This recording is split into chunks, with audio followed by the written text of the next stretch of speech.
मुख्य भाषण में इनवाइट करूंगा जनाब मोहम्मद अकरम अली जीवी के नायडू। इंटरनेशनल ह्यूमन राइट्स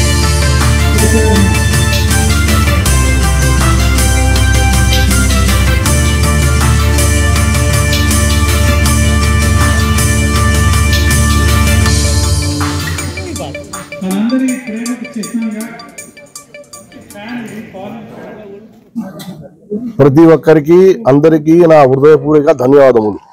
ఎందుకంటే ఈ రవీంద్ర భారతి యొక్క ప్రోగ్రాన్ని సక్సెస్ చేసినందుకు ప్రతి ఒక్కరు ఇచ్చేసి ప్రతి ఒక్కరు అంటే నేను పిలిచిన ముఖ్య అతిథుల్లో ఎంతో మంది ఉన్నారు. వారు సెలబ్రిటీస్ ఉన్నారు, చీఫ్ గెస్ట్లు ఉన్నారు. చీఫ్ గెస్ట్ లో నేను చెప్పంగానే ఢిల్లీ నుంచి వచ్చిన మన వేణుగారు, మా ఏఐసి ఆయన కర్ణాటకకి ఇన్ఛార్జి, అది కాక ఆయన కోఆర్డినేటర్, నేషనల్ కోఆర్డినేటర్, మరియు జడ్జి గారు నేరెల మల్యాద్రి గారు ఎంతో సహకరించి వీళ్ళందరూ, శ్యాంబాబు గారు మరియు ఖుద్దూస్ భాయ్ గారు మరియు ముజమ్మిల్ గారు, హైకోర్టు జడ్జి, సుప్రీంకోర్టు న్యాయవాది, మరియు ప్రొఫెసర్ అమీరుద్దీన్ గారు, మరియు ఇంటర్నేషనల్ పీస్ అంబాసిడర్ నజీబ్ గారు, మరియు నదీం గారు, మరియు అన్నిటికంటే ముఖ్యంగా ఇండియాలో number 1 company the great B Varaprasad, మన రవి వరప్రసాద్ గారు, వీళ్ళంతా టీము,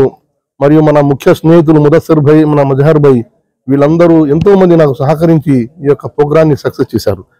దానికి మీడియా మిత్రులు కూడా ఉన్నారు. ఈ యొక్క ఇన్సానియత్ ఖిద్మత్ సొసైటీ యొక్క ఇది ఒక 5వ ప్రోగ్రాం రవీంద్ర భారతిలో.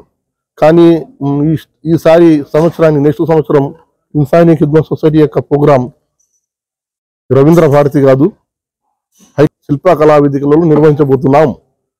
అంటే నేషనల్ నుండి ప్రతి ఒక్క ఆర్గనైజేషన్ పిలుస్తున్నాను. ప్రతి ఆర్గనైజేషన్ ప్రతి ఒక్క దాదాపు ఒక 300 కాలేజీలు, దాదాపు ఒక 300 హాస్పిటల్స్, ప్రతి ఒక్క చోట కూడా సర్వే చేసి మనం ప్రపంచానికి మన భారతదేశానికైనా ఇటువంటి వాళ్ళు చూడండి సేవ చేస్తున్నారు అని మట్టిలో మాణిక్యాలని తీసి మీ ముందు పెడతాను. ఒక సంవత్సరంలో అక్కడ సక్సెస్ చేస్తాను. కావాలంటే చూడండి, ఇది నా నెక్స్ట్ ప్రోగ్రామ్. ఇంకో